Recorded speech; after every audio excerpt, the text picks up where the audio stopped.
Hi friends, welcome to mister stitch blouses. என்னை ரொம்ப டென்ஷனான ஒரு விஷயத்தை பற்றி தான் நம்ம இன்னைக்கு பார்க்க போகிறோம். இது ஒன்றும் இல்லை, ஜஸ்ட் ஒரு அவேர்னஸ் வீடியோ தான். ஸோ வீடியோவை ஸ்கிப் பண்ணாமல் முழுசாக பாருங்க.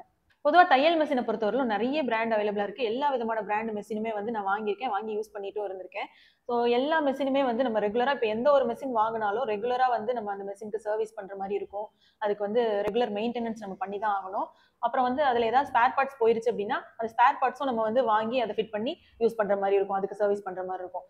இதெல்லாம் ரெகுலராக நடக்கிறது. ஒரு சில மெஷினுக்கு ஸ்பேர் பார்ட்ஸ் கொஞ்சம் கிடைக்கிறதுக்கு டிலே ஆகும். இப்போ ஒரு வாரத்தில் கிடைக்கக்கூடிய ஸ்பேர் பார்ட்ஸ் ஒரு 2 வாரத்தில் கூட நம்மளுக்கு கிடைக்கலாம். ஸோ வெயிட் பண்ணி நம்ம வாங்கிட்டு அந்த மெஷினுக்கு அந்த ஸ்பேர் பார்ட்ஸை போட்டு நம்ம யூஸ் பண்ணுவோம். ஸோ இதெல்லாம் ரெகுலராக நடக்கிறது. ஆனால் இந்த மெஷின் பாருங்க, இது ஒரு ஓவர்லாக் மெஷின், குரு பிராண்ட்ல வர ஓவர்லாக் மெஷின். இதோட பட்ஜெட் பார்த்தீங்கன்னா ஒரு 8,000 to 10,000க்கு ரெகுலராக எல்லா இடத்துலையும் கிடைக்கும்.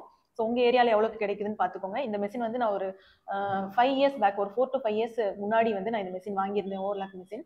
இந்த மெஷினில் அப்படி என்ன தலைவலி, இது என்ன பண்ணுச்சு அப்படின்றது தான் நம்ம இந்த வீடியோவில் பார்க்க போகிறோம். இப்போ இந்த மெஷின் மூலமாக எனக்கு என்ன பிரச்சனை நடந்துச்சுன்னு பார்த்தீங்கன்னா, இந்த மெஷினை நான் வாங்கி ஒரு 4 to 5 இயர்ஸ் ஆச்சு. எனக்கு அந்த 4 இயர்ஸ்க்கு மேலே வரல இந்த மெஷின் நல்லா தான் ஓடிட்டு இருந்துச்சு, ஒன்றுமே பிரச்சனை இல்லை. திடீர்னு ஒரு 6 months முன்னாடி இந்த மெஷினில் ஸ்டிச்சஸ்லாம் சரியாக விழலை அப்படின்னு சொல்லி ரிப்பேர் ஆயிடுச்சுன்னு சொல்லி யூஸ் பண்ணாமல் வச்சோம். அப்போ நான் சர்வீஸ் மெக்கானிக் கூப்பிட்டு இந்த மெஷினை சர்வீஸ் பண்ணுங்க அப்படின்னு சொல்லி கேட்டிருந்தேன். அவங்க எடுத்துட்டு போயிட்டு மெஷினை ஃபுல்லாக செக் பண்ணி எல்லாமே பண்ணிட்டு, இந்த மெஷின்ஸ்ல சில ஸ்பேர் பார்ட்ஸ்லாம் இல்லை மேம், எல்லாமே பழசாயிடுச்சு, தேஞ்சிருச்சு, நம்ம புதுசாக ஸ்பேர் பார்ட்ஸ் வாங்கி தான் இந்த மெஷினை சரி பண்ணணும் அப்படின்னு சொல்லியிருந்தாங்க. சரி, ஓகே, ஸ்பேர் பார்ட்ஸ் தானே, வாங்கிட்டு எனக்கு சரி பண்ணி கொடுத்துருங்க அப்படின்னு சொல்லியிருந்தேன். அவங்க நல்லா செக் பண்ணி பார்த்துட்டு ஸ்பேர் பார்ட்ஸ் ஈஸியாக உடனே கிடைக்கல, நம்ம அரேஞ்ச் பண்ணி தான் வாங்கணும், வெயிட் பண்ணுங்க மேம் அப்படின்னு சொல்லியிருந்தாங்க. சரி, ஒரு 2-3 வீக்ஸ் மேலே வெயிட் பண்ணி அவங்க ஒரு இதே பிராண்ட்லேயே ஒரு ஸ்பேர் பார்ட்ஸ் எல்லாமே ஒரு 2-3 ஸ்பேர் பார்ட்ஸ் போயிருந்துச்சு, அதெல்லாம் வாங்கி நம்ம சரி பண்ணிக்கலாம் அப்படின்னு சொல்லி வாங்கி திரும்ப இந்த மெஷினில் போட்டு அதை சரி பண்ணாங்க. ஸோ அதை சரி பண்ணதுக்கப்புறம் அவங்க சொன்னாங்க, இந்த மெஷினுக்கு நம்ம வாங்கின ஸ்பேர் பார்ட்ஸ் எதுவுமே செட் ஆகலை மேம், அந்த மெஷினோட பார்ட்ஸ் மட்டும்தான் இந்த மெஷினுக்கு செட் ஆகும், ஸோ இதை சர்வீஸ் பண்ண முடியல அப்படின்ட்டாங்க.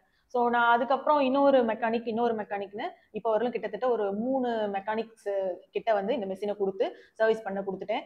எல்லாருமே சொன்ன ஒரே விஷயம் என்னன்னா, இந்த மெஷினோட ஸ்பேர் பார்ட்ஸ் இந்த மெஷினோட பார்ட்ஸ் மட்டும்தான் செட் ஆகும், நம்ம வெளியில வாங்கி போடுறது எதுவுமே இந்த மெஷினுக்கு செட்டே ஆகாது அப்படின்னு சொல்லிட்டாங்க. ஸோ எனக்கு ஓவர்லாக் மெஷின் அப்படின்றது ரொம்ப ரொம்ப இம்பார்ட்டன்ட்.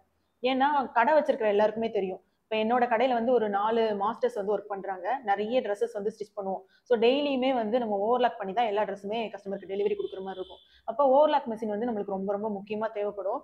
என் கடையில் 2 ஓவர்லாக் மெஷின் மொத்தமாக இருக்குது. ஸோ ஒரு ஓவர்லாக் மெஷின் பார்த்தீங்கன்னா ஜுக்கி பிராண்டில் இண்டஸ்ட்ரியல் ஓவர்லாக் மெஷின் வச்சிருக்கேன். அதுவும் இதே மாதிரி நம்மளுக்கு ரெகுலர் மெயின்டெனன்ஸ் தேவைப்படும், ஸ்பேர் பார்ட்ஸும் தேவைப்படும்.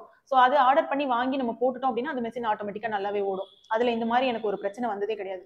இந்த மெஷின் பார்த்தீங்கன்னா கடந்த ஒரு 6 மாசமா ஒரே டென்ஷன், இந்த மெஷினுக்காக இதை எப்படியாவது சரி பண்ணிடணும் அப்படின்னு நான் நிறைய ட்ரை பண்ணி நிறைய மெஷின் மெக்கானிக்ஸ்ட கேட்டு ஸ்பேர் பார்ட்ஸ்லாம் நிறைய வாங்கியும் கூட இந்த மெஷினை என்னால் இதுவரையிலும் சரி பண்ணவே முடியல. என்னோட ஷாப்ல 30 வகையான மெஷின் நான் வச்சிருக்கேன். எல்லா பிராண்டுமே இருக்கு, சிங்கர், பிரதர், உஷா, எல்லா பிராண்டுமே, இண்டஸ்ட்ரியல் மெஷின்ஸ் இருக்கு, ஜுக்கி, ஜாக் எல்லாமே நான் வச்சிருக்கேன். ஸோ இவ்வளோ மெஷினுக்குமே ரெகுலராக சர்வீஸ் பண்ண வேண்டியிருக்கும், ஸ்பேர் பார்ட்ஸும் வாங்க வேண்டியது இருக்கும். அந்த மாதிரி ஸ்பேர் பார்ட்ஸ் நம்ம வாங்கினாலும் அந்த மெஷின்ஸ்க்கு ஈஸியாக செட் ஆயிரும். ஆனால் இந்த மெஷினில் பார்த்தீங்கன்னா ஒரு 6 மாசமா இந்த மெஷினுக்கு ஸ்பேர் பார்ட்ஸ் கிடைக்காம, இதை கரெக்டாக இந்த மெஷினை நம்ம ரன் பண்ண முடியாம ரொம்ப கஷ்டப்பட்டுட்டு சுத்திட்டு இருக்கேன் 6 மாசமா. பொதுவாக சென்னை, கோயம்புத்தூர் அந்த மாதிரி சிட்டிஸ்லாம் சியூயிங் மெஷினுக்கு சர்வீஸும் ஸ்பேர் பார்ட்ஸும் ரொம்ப ஈஸியாக கிடைக்கும் அப்படின்னு சொல்லுவாங்க. நான் சென்னையில் தான் இருக்கேன், கடை வச்சிருக்கேன். ஸோ என்னாலேயே இந்த மெஷினை ஒரு 6 மாசமா சரி பண்ண முடியல அப்படின்னா, நீங்கள் வேற ஏதாவது சிட்டியில் இருந்தீங்கன்னா உங்களால் இதை ஈஸியாக சரி பண்ண முடியுமா அப்படின்னு நீங்கள் யோசிச்சுக்கோங்க. ஏன்னா இது ஒரு அவேர்னஸ் வீடியோ தான். இதுலேருந்து நீங்கள் என்ன தெரிஞ்சுக்கணும் அப்படின்னா, இந்த மெஷினை நான் வாங்க வேண்டாம்னு சொல்ல வரல. இந்த மெஷின் நல்லா தான் ஓடிட்டு இருந்துச்சு 4 to 5 இயர்ஸ்.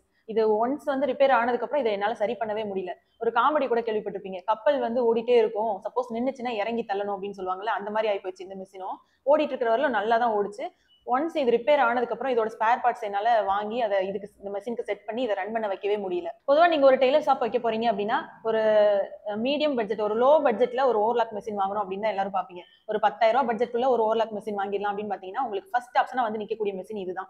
இந்த மாதிரி மெஷின் தான் உங்களுக்கு உங்க கண் முன்னாடி வரும். நீங்க எந்த கடையில கேட்டாலும் இந்த மாதிரி மெஷின்ஸ் தான் அவைலபிளா இருக்குன்னு சொல்லுவாங்க. ஸோ இந்த மாதிரி மெஷின்ஸ் நீங்க வாங்கும்போது வாங்க வேணான்னு இல்லை, இந்த மாதிரி மெஷின்ஸ் நீங்க வாங்கும்போது நல்லா ஒரு டைம்க்கு 4 டைம் யோசிச்சு வாங்குங்க. நீங்க வாங்குற கடையில இந்த மெஷினுக்கு ஒரு சர்வீஸ் பண்ணணும் அப்படின்னா நீங்களே அதை பண்ணுவீங்களா, இந்த மெஷினுக்கு ஸ்பேர் பார்ட்ஸ் இல்லை அப்படின்னா அந்த ஸ்பேர் பார்ட்ஸ் நீங்களே அதை அரேஞ்ச் பண்ணி தருவீங்களான்னு நீங்க வாங்குற கடையில ஒரு டைம்க்கு 4 டைம் நல்லா விசாரிச்சு வாங்குங்க.